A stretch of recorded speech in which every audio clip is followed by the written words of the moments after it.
کہانی کے رنگ میں کربلا سناؤ نا، کربلا سناؤ۔ کہاں؟ وہاں مدینے میں ایک محمد رہتا تھا، اس محمد کی ایک بیٹی تھی، کہانی کے رنگ میں سناؤ۔ اس محمد کی بیٹی کے 2 بیٹے تھے، پتہ نہیں کیا قسمت تھی اس محمد کی بیٹی کی، ایک کے جنازے پہ تیر لگے، دوسرے کا جنازہ تیروں پر تھا۔ اللہ اکبر، کہانی کے رنگ میں سناؤ۔ پھر بتاؤ، وہ جو بیٹی تھی نا، اس کو اللہ نے 2 بیٹے دیے تھے، ان میں سے جو چھوٹا تھا نا، اسے اللہ نے بیٹے بھی عطا کیے تھے، اسے اللہ نے بیٹیاں بھی عطا کی تھی۔ بڑوں کی کہانیاں بچوں کو سمجھ نہیں آئے گی، ان بچوں کو سمجھ نہیں آئے گی۔ علی اکبر کی کہانی سمجھ نہیں آئے گی، سجاد کی کہانی سمجھ نہیں آئے گی، بڑی بچیوں کو فاطمہ کبریٰ کی کہانی سمجھ نہیں آئے گی۔ کہانی کے رنگ میں انہیں بتاؤ، وہ جو چھوٹا تھا نا حسین، اللہ نے اسے ایک بیٹا دیا تھا جس کی عمر 6 مہینے تھی، نام اس کا علی اصغر تھا۔ ہاں، پانی کا گھونٹ پینے گیا تھا، تیر کھا کے آیا تھا۔ اللہ اکبر، انہیں کربلا سناؤ، انہیں مدینہ سناؤ، انہیں مکہ سناؤ، انہیں آل محمد کے گھرانے کی خبریں سناؤ۔ کیسے کیسے عظیم ہستیاں اس گھر میں اللہ نے بھیجی ہیں، بڑا عظیم گھرانہ ہے یہ، خدا شاہد ہے۔ میں ابھی آج پڑھ رہا تھا، علامہ نے اپنی کتاب میں لکھا ہے، جب دونوں چچا اور بھتیجا شہزادہ علی اکبر اور حضرت عباس دونوں اکٹھے مدینہ کی گلیوں سے گزرتے تھے نا، مدینے کے کاروبار ختم ہو جاتے تھے۔ اللہ اکبر، لوگ ایک وقت میں نبی اور علی کی زیارت کرتے تھے، ایک ہم شکل پیغمبر تھا، ایک ہم شکل علی تھا، لوگ دونوں کی زیارت کرتے تھے۔ اور حضرت عباس بہت عظیم ہستی کے مالک تھے۔ یہ بنی ہاشم میں، کمرے بنی ہاشم وہ واحد ہستی تھی بنی ہاشم کی ساری بیویوں کو جس پہ آس تھی۔ وقت تمام ہو گیا عزیزو، میں زیادہ دیر زحمت سماعت نہ دوں آپ کو، مجھے معاف کر دینا۔ حضرت عباس پر بڑی امیدیں تھی نا، آس لگی ہوئی تھی، اور میں نے مقتل میں پڑھا، مدینہ سے مکہ، مکہ سے لے کے کربلا تک، مدینہ سے مکہ اور مکہ سے لے کے کربلا تک جہاں یہ قافلہ رکتا تھا نا، کوئی خیمہ علی اکبر لگاتے تھے، کوئی خیمہ شہزادہ قاسم لگاتے تھے، کوئی خیمہ کوئی اور نوجوان بنی ہاشم کا لگاتا، بی بی زینب کا خیمہ خود غازی لگاتا تھا۔ اتنا بڑا خیمہ لگاتے تھے غازی کہ بی بی کا اونٹ اس خیمے کے اندر بیٹھتا تھا، زینب کبریٰ خیمے کے اندر اونٹ سے اترتی تھی، خیمے کے اندر سوار ہوتی تھی تاکہ کسی کی نظر زینب کے قد پہ نہ پڑ جائے۔ اللہ اکبر، کربلا دی، 2 محرم کو کربلا آ گئے، 7 محرم کو پانی بند ہو گیا۔ ہائے عزادارو، اللہ آپ کو کربلا لے جائے، اللہ آپ کو کربلا کی زیارت سے موفق اور مشرف فرمائے۔ ہاں، خیمے نہر القمہ سے بہت دور چلے گئے۔ عزادارو، ایک عباس ہے جس پہ ساروں کو امید ہے۔ 10 محرم کا دن آ گیا، طلوع ہو گیا۔ عزادارو، ایک ایک کر کے نماز ظہر کے بعد میرے مولا کے صحابی جانے لگے۔ ایک وقت ایسا آ گیا، عزادارو، ایک وقت ایسا آیا کہ سارے خیموں میں مردوں میں یا حسین بچ گیا تھا یا غازی بچ گیا تھا۔ غازی اکیلا بار بار خیموں میں جاتا ہے، چھوٹے چھوٹے بچے ہاتھوں میں کاسے اٹھا کے پھرتے ہیں، العطش العطش العطش کی صدائیں ہیں۔ اور میں نے پڑھا ایک خیمہ تھا ان خیموں کے اندر جو پانی کے لیے مخصوص کیا ہوا تھا، مشکیں تو خالی ہو گئی تھی، پانی نہیں تھا نا، چھوٹے بچے جاتے اپنے شکم سے کپڑا اٹھاتے تھے، اس ریت پہ لیٹ جاتے تھے، شاید ٹھنڈ ہونے کی وجہ سے کوئی پیاس میں کمی آ جائے۔ اللہ اکبر، یہ منظر میرے آقا عباس نے دیکھا، آئے اور آکے کہا بھیا مجھے اجازت دو، اب میں جانا چاہتا ہوں، مجھ سے بچوں کی پیاس دیکھی نہیں جاتی۔ ہائے عزادارو، ایک مرتبہ حسرت سے دیکھ کے میرے آقا نے کہا انت صاحب اللوائی، اور میرا عباس تو میری فوج کا لمبردار تھا۔ یہ سننا تھا۔ غازی نے کہا بھائی بتا وہ فوج کہاں ہے جس کا میں لمبردار؟ اب تو کوئی نہیں رہ گیا، مجھے اجازت دو۔ میرے آقا نے کہا ٹھیک ہے، اگر جانا چاہتا ہے غازی جا، ان بچوں کے لیے پانی کا اہتمام کر، اللہ تمہیں کربلا لے جائے۔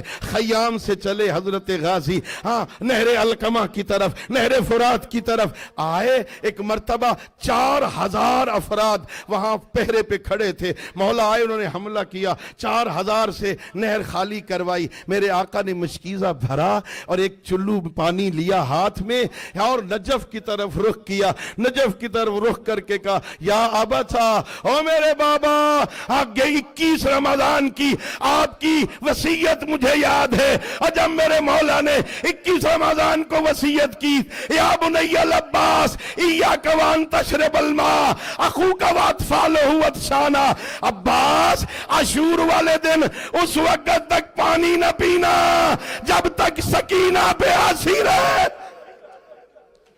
بابا تیری وصیت مجھے یاد ہے، پانی پھینک دیا، میرے آقا نے پانی نہیں پیا۔ روایت میں یہی ہے گھوڑے کو بھی حکم دیا تو جانور ہے پی لے، اس با وفا نے پانی نہیں پیا۔ میرے مولا نے مشکیزہ بھرا، ہاں جیسے ہی باہر نکلے اب کوشش ہے پانی کسی طرح خیموں میں پہنچ جائے، پھر کہہ رہا ہوں اللہ تمہیں کربلا لے جائے۔ ایک لمبا چکر کاٹا میرے آقا نے، کسی طرح پانی پہنچ جائے۔ ظالموں نے چھپ کے وار کیا، پہلا وار کیا، دائیں ہاتھ کو قطع کیا، وہاں آج بھی جگہ موجود ہے۔ میرے مولا نے تیزی سے مشکیزہ بدلا، بائیں ہاتھ پہ رکھا، پھر چھپ کے وار کیا، بایاں بازو قلم ہوا، تسمے منہ میں ڈالے، کسی طرح پانی خیموں میں پہنچ جائے، تیز گھوڑا دوڑانا شروع کیا۔ ظالموں نے تیروں کی بارش کر دی، ایک تیر مشک میں پیوست ہو گیا، پانی زمین پہ بہنے لگا۔ عباس کی آس ختم ہو گئی، اب پانی نہیں پہنچ سکتا، گھوڑے کا رخ موڑا، میں نے کدھر جانا ہے، خیموں میں پانی تو ہے نہیں۔ ایک ظالم نے تیر مارا، میرے مولا کی آنکھ میں لگا، ہاتھ تو سلامت نہیں تھے، غازی جھکے کہ گھٹنوں کے ذریعے سے یہ تیر نکالے، جیسے ہی جھکے ایک ظالم نے گرز مارا، عباس کا سر شگاف۔ اجرکم اللہ، آواز دی یا سلام علیکہ یا ابا عبداللہ، اے میرے مولا میرا سلام۔ ہر مورخ نے لکھا غازی کا سلام سننا تھا۔ حسین اٹھے، اپنی کمر پہ ہاتھ رکھا، کالان انکسر ظہری، ہائے میری کمر ٹوٹ گئی، ہائے میرے ہیلے ختم ہو گئے، ہائے میری ہمت جواب۔ اجرکم اللہ، بڑی تیزی سے مولا آئے، حضرت عباس کے پاس پہنچے۔ روایت کے لفظ یہ، حالت کیا ہے، حضرت عباس ایڑیاں رگڑ رہے ہیں، میرے آقا آئے، سر اٹھایا، اپنی گود میں رکھا، حضرت عباس نے اپنا سر جھٹک دیا، زمین پہ لے گئے، پھر سر اٹھایا، گود میں رکھا، عباس نے پھر گرا دیا، کہا بھائی میں اپنا سر میری گود میں کیوں نہیں رکھتے؟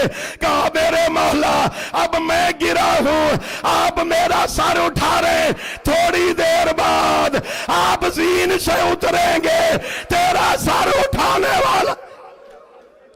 اللہ اکبر۔